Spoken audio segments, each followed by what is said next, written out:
Well, welcome viewers. On the 12th of May 2026, the United States Supreme Court delivered one of the most consequential rulings in modern debate over women's sport and transgender participation. By upholding state laws in Idaho and West Virginia that restrict participation in female high school and college sports to biological women, the court affirmed that these laws do not violate either the U.S. Constitution or Title IX, the federal law prohibiting sex discrimination in education. The decision immediately became a landmark moment, influencing not only the two states involved, but potentially affecting similar legislation across more than 20 other states. It also marked another significant development in the court's recent series of decisions concerning transgender rights. The Supreme Court has upheld state laws barring transgender girls and women from competing on high school and college sports teams in another setback for transgender rights. The court has repeatedly ruled against transgender people in the past year, and the latest ruling found that laws in Idaho and West Virginia do not violate either the Constitution or the federal law known as Title IX that bars discrimination in education. There are about 24 other Republican-led states with similar laws, and it seems likely that the decision will extend to those laws as well.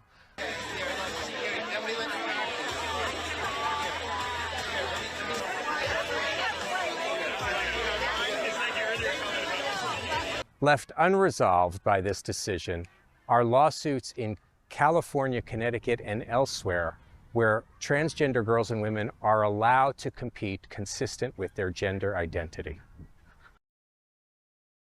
This is CBS News Special Report. I'm Tony DeCopel in New York. The Supreme Court has just ruled on one of the biggest cases of the court's current term, a case involving the constitutional rights of transgender student athletes, and specifically whether states can ban transgender athletes from playing on girls' sports teams. Transgender athletes from Idaho and West Virginia challenged those state bans, but it's bigger than just those two states. 25 other states have similar laws saying that transgender athletes can indeed participate, but only on the team that matches their biological sex at birth. So let's go to Jan Crawford, our chief legal correspondent, who's been reading through this ruling. Jan, good morning. How did they rule and on what grounds? Well, the justices in a ruling by Justice Brett Kavanaugh are saying that states can ban transgender athletes from participating in women's sports. They're saying that these state laws, you mentioned there are 27 of them, more than half of the states have these kind of bans, that they don't violate the Constitution's Equal Protection Clause, and they do not violate Title IX, that landmark 1972 law that really leveled the playing field for girls' sports. They're saying that these states have rational reasons for wanting to have girls and boys sports teams, and that states feel free to create those teams, draw those lines however they want to draw them, including based on someone's biological sex. So this means that those state laws that now ban transgender participation will remain in place. There are two other states that do it by policy, so a total of 29 actual bans, while other states, it appears from this ruling, can continue to proceed like they always have. If they want to allow it, then they're free to go ahead and allow that kind of participation. That would be exactly how the court handled its last major transgender rights case, when last year it left it up to the states to decide whether or not they're going to ban puberty blockers and hormone treatments for minors. Now, this case appears to be focused very much on sports. Justice Kavanaugh talking about why states may want to have male and female sports,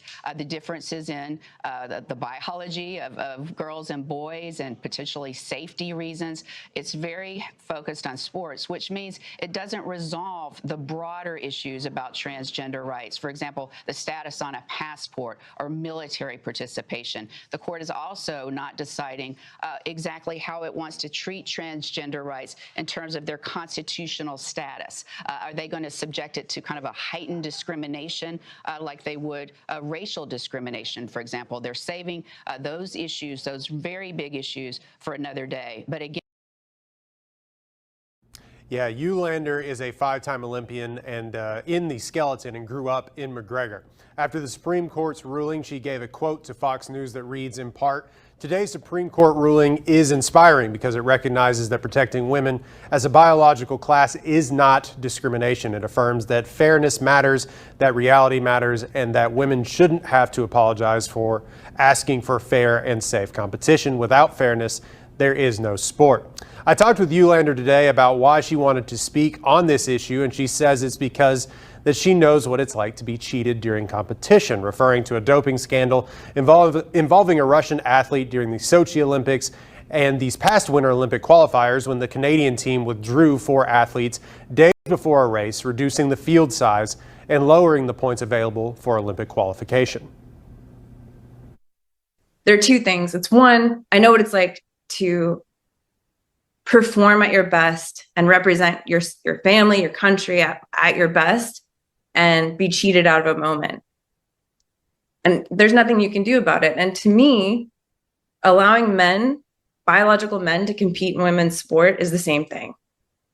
Because it's not fair. And it robs women of their moment, of their safety. And if I only spoke up in an instance where it affected me directly, like competing against a man, it feels like I wouldn't be doing my duty as an American or a female athlete. Just first of all, what's your reaction to this ruling? I'm ecstatic. I'm so excited that this has come out. My heart is full of gratitude for the Attorney Generals and for ADF and all their work on this, and to know that no female in the 27 states that have the protection will have to compete against a male like I did and be pushed back, watch their teammates pushed off podiums. That won't happen. When it comes to the decision here, the 3 liberal justices did concur in part. They also dissented in part, arguing that the majority had wrongly decided that trans student athletes cannot bring constitutional challenges against the state bans. How do you take that? How do you respond to that? I think it's important to recognize what the court did rule, which is the majority. And the majority of the court ruled that under Title IX, you don't have to overhaul girls' sports in order to allow men to compete against women.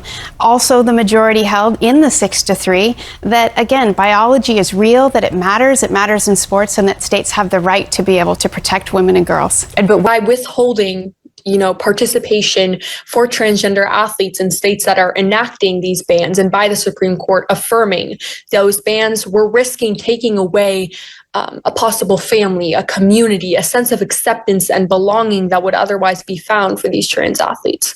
Lena Haga is a 15-year-old trans athlete who runs high school track in Pasadena.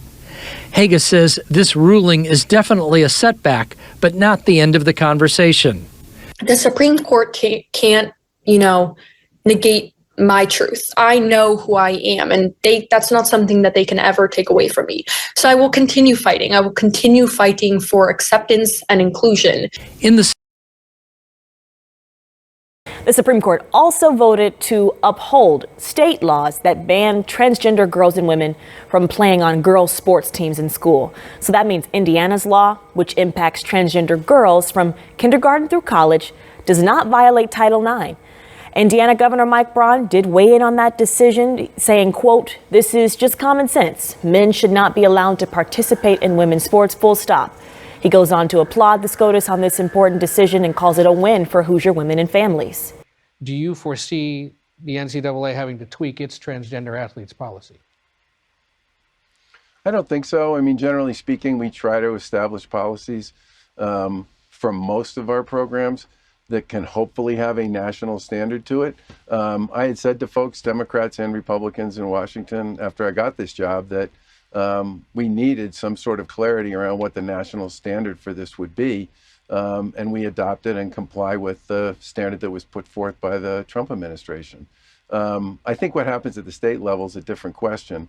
Although I do think our national standard is going to be what we expect our schools to use with respect to eligibility issues for college sports. Yeah. But obviously different states will have different standards about how to deal with high school and youth sports. You know that this has become a popular political and campaign issue, especially in Washington or out on the campaign trail. But you told Congress in late 2024 that of the 500,000 student athletes attending NCAA schools, fewer than 10 were openly transgender.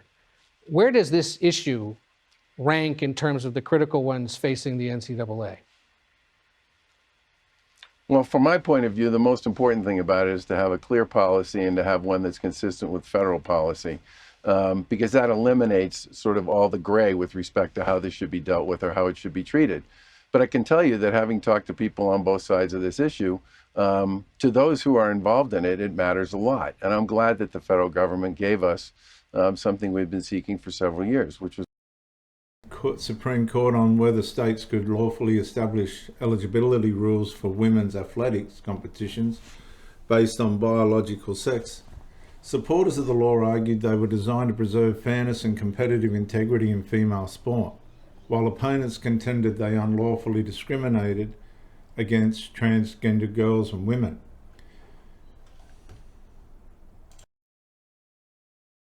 Sports! Save women's sports! To every single trans youth out there who is sitting somewhere where they feel alone and isolated, we're here to tell you that you are not alone and we are fighting for you. We're demanding here today that the Supreme Court rules in favor of reality, of common sense, and of truth. A hot-button issue landing at the U.S. Supreme Court Tuesday as the justices consider whether states can prevent biological males from competing on girls' sports teams in public schools and colleges. We know that biological men have physical characteristics that give them an extreme advantage on the athletic playing field. The debate has been playing out across the country for years now over the question of whether transgender students can be barred from playing on girls' sports teams. The majority of the Supreme Court now says yes. Writing for the majority in the 6-3 ruling, Justice Brett Kavanaugh asserted, "We hold that states may maintain women's and girls' sports for biological females. They may determine eligibility for women and girls' sports based on biological sex." Two students, Becky Pepper Jackson in West Virginia and Lindsay Hecox in Idaho, had challenged their state's laws banning them from playing on girls' sports teams. High school athletics is supposed to be about good sportsmanship, and yet somehow the people who demonstrate the exact opposite of that lesson are allowed to stay, while I'm the one being told to disappear. All 9 justices agreed that barring transgender girls and women does not go against the federal Title IX law, which prohibits sex discrimination in education. In addition to Idaho and West Virginia, 25 states have laws banning transgender athletes from playing on girls' and women's teams. Those celebrating the ruling say the winning arguments centered on safety and competitive fairness. In conclusion, viewers, the Supreme Court's decision represents a major constitutional milestone in the continuing debate over women's sport and transgender participation. While it establishes an important precedent, supporting the authority of states such as Idaho and West Virginia to regulate school athletics on the basis of biological sex. But it does not end the broader national discussion. Ongoing litigation, differing state policies, and future legal challenges mean the intersection of fairness, inclusion, and civil rights will likely remain one of the most closely watched constitutional issues in American public life. For me as a male, I'm pretty sure I'm a male. I am a male, according to what the Bible says. According to the one that made me, and all that aside, I just don't think biological men need to compete in women's sport. What's the big need? Women have said to these men, this is what they've said: you can have everything you want if you want to be a woman. You can have everything you want, but stay out of our spaces. But the transgenderists have gone, we want the lot. And that's been the problem. If they want to do sport amongst yourselves. Men competing against men.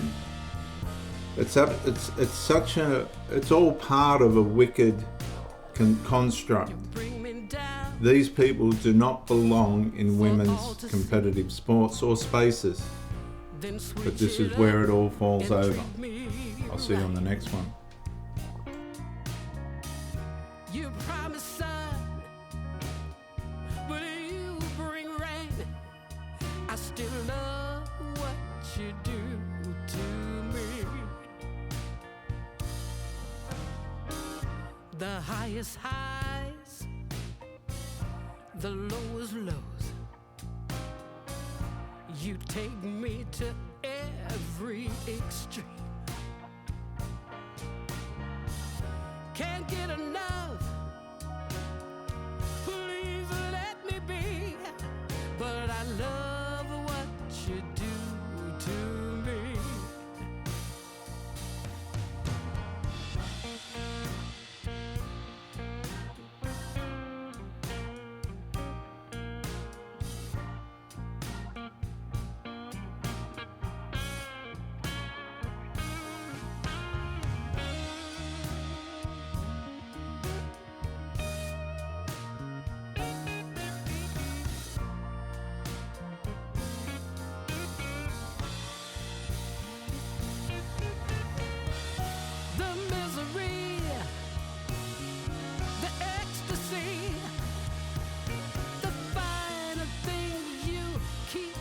From me,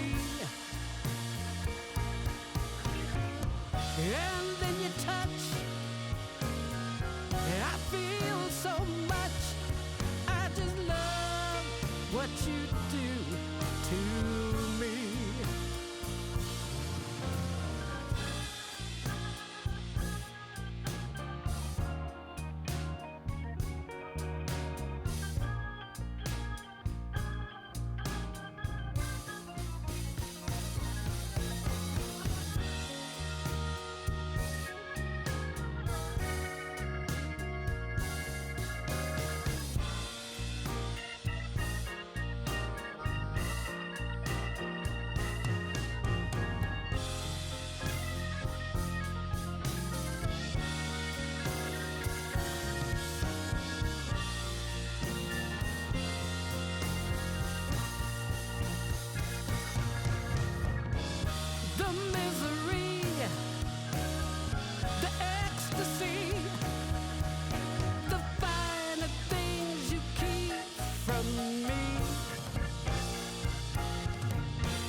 I love what you do to me.